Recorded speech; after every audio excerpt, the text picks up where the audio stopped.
Hi, it's Zeke with the Eastside Church of Christ in Baytown, Texas. Thanks for joining us for a study of the Psalms. This time we're in Psalm 32, which I've titled The Song of the Forgiven. Let me ask you, when was the last time you felt really relieved? I mean, maybe you had a traffic ticket dismissed, or you got a favorable doctor's report that maybe had you worried about the problem, or a fractured friendship restored. Whatever the situation, there is no feeling like the one when finally, again, all is well, peace is restored, trouble has finally lifted and gone away. When we read Psalm 32, it's not hard to identify with David's euphoria in this psalm as he sings about God's forgiveness, as he sings about finally getting back into God's favor, because he feels so unworthy. He feels that his sin has really done him in, but when he thinks further about the greatness of the grace and the mercy of God, it just makes him swell with this sense of not only reliance on God, but of calmness in his very soul. So let's read about the Song of the Forgiven, as told to us by the psalmist David.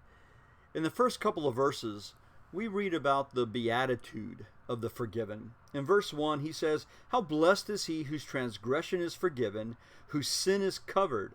How blessed is a man to whom Yahweh does not impute iniquity, and in whose spirit there is no deceit." There are some words that David uses for sin that we should understand to help us see the fullness of our own faults, of our own shortcomings. He mentions the word transgression there at the beginning of verse 1. It comes from a Hebrew word that means revolt or rebel, somebody who is absolutely refusing to submit to rightful authority. And then he talks about the one in verse 1 whose sin is covered. Now that's one that we know. It means to fall short, to miss a mark. While transgression describes the violation of a known law, sin has more to do with the coming short of a set standard. He talks about iniquity in verse 2. It's a word that means bent or twisted or making a straight thing crooked. And then finally he talks about deceit at the end of verse 2. Of course, we know what deceit is. It's to delude somebody. It's to be hypocritical. It's to represent yourself as something or someone that you're not. And these show us the fullness of the ways in which we come short of God's standard, of which we transgress his law. But just like there is the fullness of our shortcoming, there's also the fullness in which David describes the pardon that God has for him. He says in verse 1, "How blessed is he whose transgression is forgiven." This Hebrew word is one that means to lift or cast away. The idea is of a heavy burden being lifted from one. How good do you feel when your back problems are finally done and you can stand up straight? This is how David feels when he realizes the greatness of the transgression that he has being forgiven. He talks about the one in verse 1 whose sin is covered. Now, that's an easy one to define. It means to conceal or clothe, literally to cover up. And that's what God does. He puts our sins out of his sight, David says. He talks about, as we continue on, that the man is blessed to whom the Lord does not impute iniquity. To impute means to count against, to regard. And although we deserve to have our sin charged against us, the idea is that our sin is not held against us, like running up a debt and then having that debt forgiven. It's not imputed to us. It's not regarded to us or counted against us. And so David tells us that there is a fullness of our shortcoming, but there's also the fullness of the pardon that God has for us, the fullness of his forgiveness. And David had been in situations before where God had delivered him from his enemies, but sometimes he felt like the worst enemy was himself. And so it is with us. We want to do good. We want to stop sinning. But sometimes we mess up. And we continue in the very thing that we don't want to do. And so we carry with us the burden of guilt. Let's read verses 3 and 4. David says, "When I kept silent about my sin, my body wasted away through my groaning all day long. For day and night your hand was heavy upon me. My vitality was drained away as with the fever heat of summer." Then we see that word Selah. And we don't know exactly what it means, but it could mean for us to pause and think about what the psalmist has just said. So let's do that. To feel the blessings of forgiveness, David said, first I had to think about the responsibility or the burden of my guilt. I wonder whatever happened to guilt. Whatever happened to taking full responsibility for the things that are your fault. Some time back, a well-known pastor in California had come before his congregation supposedly to confess sin that he had been guilty of. He said words like, "I've stepped over the line with certain members of my congregation." He says, "I've tried my own to face unspecified childhood issues, but I've been in years of denial and using faulty coping techniques." Why didn't he just say, "I sinned. I had an adulterous affair with someone whose spiritual well-being I was charged with"? Why didn't he just say, "I sinned"? See, David didn't try to pretty up his sin. For him, sin was as oppressive as a physical deterioration. He talks about the same thing just a few psalms later in Psalm 38. Go there with me. Psalm 38. In Psalm 38, in verse 2, David says, "Your arrows have sunk deep into me. Your hand has pressed down on me. There's no soundness in my flesh because of your indignation. There's no health in my bones because of my sin. For my iniquities have gone over my head as a heavy burden. They weigh too much for me. My wounds grow foul and fester because of my folly. I am bent over and greatly bowed down. I go mourning all day long, for my loins are filled with burning. There's no soundness in my flesh. I am benumbed and badly crushed. I groan because of the agitation of my heart." Now David is talking about the guilt trip that he's going through because of his own sin. He's talking about the fact that this has become as burdensome as some physical deterioration that had come over him. His unresolved guilt had made him not only emotionally depressed, but physically ill. And that's what unconfessed sin can do to us. It can be an unnerving presence in our life. Have you ever felt the guilt pangs of something that's going on with you, something that you know you need to get right, but you figure maybe if I just avoid it or ignore it long enough, maybe it'll go away. And it doesn't. It weighs on you. It weighs on you. It breaks into your concentration, keeps you from focusing on things that you really need to get done. You know what that is? That's your conscience at work. That's your informed conscience that tells you you've messed up and you need to get this right before God. You need to also consider that this guilty conscience can also be a method of discipline that God uses to get us to recognize our sin. In the New Testament book of Hebrews chapter 12, the Hebrew writer tells us about the methods of discipline that God uses to shake us up and to bring us back to Him. In Hebrews 12, beginning in verse 9, the Hebrew writer says, "We had earthly fathers to discipline us, and we respected them. But shall we not much rather be subject to the Father of spirits and live? For they disciplined us for a short time as seemed best to them, but He disciplines us for our good, so that we may share His holiness."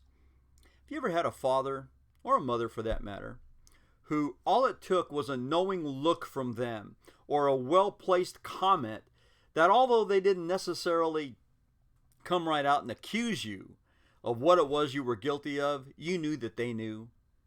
And knowing that they knew caused you to feel bad. And then when you finally realize your guilt. They did something about it. They made you realize that there was a consequence to whatever transgression you might have done. They did that because they loved you. In fact, how often has your parent told you those very words? I'm doing this because I love you. Well, God does as well. God wants us to realize that if He didn't love us, He wouldn't discipline us. Verse 11 says that all discipline for the moment seems not to be joyful but sorrowful.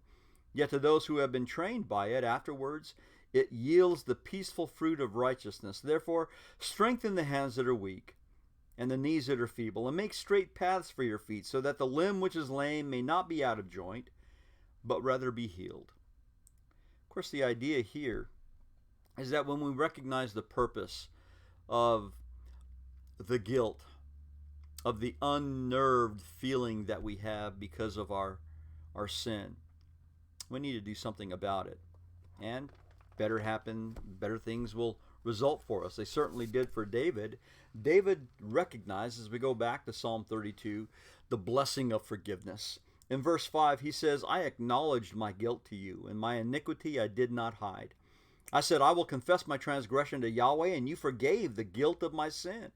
Therefore let everyone who is godly pray to you in a time where you may be found. Surely in a flood of great waters they will not reach him. You are my hiding place. You preserve me from trouble. You surround me with songs of deliverance. And there's our word again, Selah. See, David recognized the need to own up to a sin. And he was specific. He called it what it was.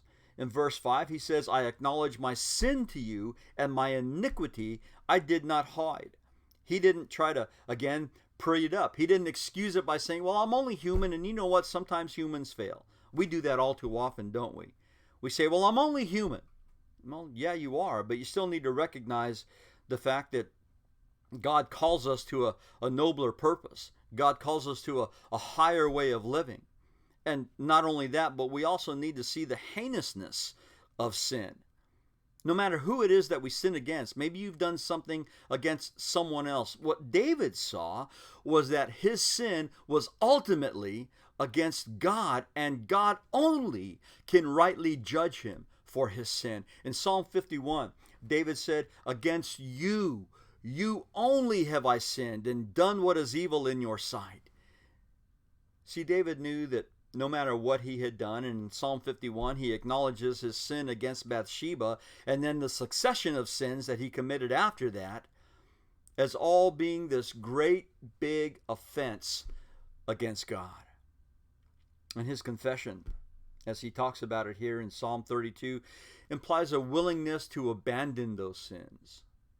In Psalm 28, we find that he who conceals his transgressions will not prosper, but he who confesses and forsakes them will find mercy.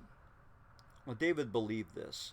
David knew that to learn the lesson that he needed to learn, he was going to have to learn the lesson of abandoning those things that tripped him up. And that's what's important for us. Sometimes we make the same mistakes over and over and over again. And we do that because we don't learn the lesson. We don't look at those things and recognize that, you know what, I can't afford to do that again, and I'm not going to let it trip me up again. I'm going to learn what I need to learn from this, and I'm going to move on. David understood the greatness of forgiveness. In Psalm 32 and in verse 5, he said, I will confess my transgressions, and you forgave the guilt of my sin. In verse 7, he said, you preserve me from trouble. You surround me with songs of deliverance. There's a couple of important things that are going on here. One of those is that God not only forgave the sin, but the guilt as well. And that's important for us. Sometimes guilt can be a debilitating thing. Even though we know that God has forgiven us, and even though we know that we can move on, sometimes we don't. The weight of that thing we sometimes refuse to give up. Peter tells us in 1 Peter 5 that we should cast our anxieties on him because he cares for us. And remember what we said was the meaning of the word forgiveness? It's about casting away or being having that burden being lifted off from you. Sometimes we don't do that. Sometimes we carry that burden around, even though we've come to God and we've begged His forgiveness and we've made our decision to turn around and do better. We carry that burden of guilt with us. Well, David said, you forgave even the guilt of my sin. And His forgiveness, He describes as thorough, as is sometimes our complete failure to fit that righteous mark, that target of goodness that God has for us. In Psalm 32, David continues to talk about the bondage of rebellion for those who continue to be obstinate in their rebelliousness against God. In verse 8, he says, I will instruct you. Now he's talking about God. I will instruct you and teach you in the way which you should go. I will counsel you with my eye upon you. Do not be as the horse or as the mule, which have no understanding, whose trappings include bit and bridle to hold them in check. Otherwise they will not come near to you. Many are the sorrows of the wicked, but he who trusts in the Lord, loving kindness shall surround him. Be glad in the Lord and rejoice, you righteous ones, and shout for joy, for all you who are upright in heart. Now the blessings that he promises in verses 10 and 11 don't come for those who are stuck in the bondage of rebellion.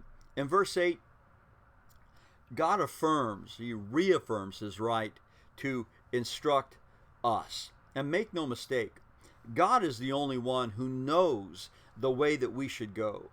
In Proverbs chapter 3, go there with me. In Proverbs 3, the proverb writer talks about the paths of life and how it is we need to trust God to direct us in those paths. In Proverbs 3, begin in verse 5, he says, trust in Yahweh with all your heart, and do not lean on your own understanding. In all your ways acknowledge Him, and He will make your paths straight. Do not be wise in your own eyes. Fear Yahweh. Turn away from evil. It will be healing to your body and refreshment to your bones. Now, this doesn't mean that God is going to suddenly make you healthy and wealthy. What it does mean is that God can take care of the things that hurt us most in those innermost places. God is able to help us if we choose His way. In the book of Jeremiah, go there with me and look with me in chapter 10.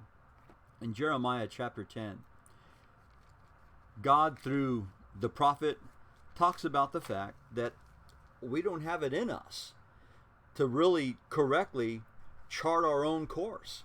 In Hebrews 10, in verse 23, the prophet says, I know, O Lord, that a man's way is not in himself, nor is it in man who walks to direct his steps. Correct me, O Lord, but with justice, not with anger, or you will bring me to nothing. Now, the prophet here says, I know I don't have it in me to really figure out my own way. I need some help. And so he appeals to God. You correct me. And that's the way it ought to be with us. And in fact, God does do that. Peter tells us in 2 Peter 1:3 that we have everything that pertains to life and godliness. Everything that God wants us to know about what it is we ought to do to please Him, to live our lives in this world in a noble way, and to direct others to honor Him. Everything has been delivered to us. But too often, we become like the stubborn animals that David talked about back in Psalm 32. Go back there, Psalm 32, and look with me in verse 9 again. The psalmist says, do not be as the horse or as the mule, which have no understanding, whose trappings include bit and bridle to hold them in check. Otherwise, they'll not come near to you. They have to be forced. Well, we need to realize this. God is not going to force us. You've heard that old adage, you can lead a horse to water, but you can't make him drink. Well, God can lead you to what it takes to forgive you, but He won't make you accept forgiveness on His terms. You've got to decide to do that. There's no doubt about it. Sin makes for a hard life. In fact, when you look at verse 10, he says that many are the sorrows of the wicked. And that's true. The proverb writer tells us that the way of the transgressor is hard. And it is. But it doesn't have to be that way. there's forgiveness available. He tells us that though many are the ways of the wicked, or the sorrows of the wicked, we can be glad in the Lord and rejoice, you his righteous ones. Shout for joy, all you who were upright in heart. We can either spiral down further and further and further into the guilt of sin, depression, even physical illness that it brings on. Or we can rise above the sin that so easily entangles us, and we can make our decision that those things will entangle us no more. That doesn't mean that we're going to live completely sin-free lives. After all, we are human. It doesn't mean we have to let those things keep us down, nor does it mean that we have to let them keep us from enjoying a fuller, forgiven relationship with God. He offers that forgiveness, that rejuvenation that the psalmist talks about in Psalm 34, 32. He offers that vitality that we can't get anywhere else. But the choice is yours and mine. So choose rightly today and let the song of the forgiven be yours. Well, thank you for joining us. God bless you.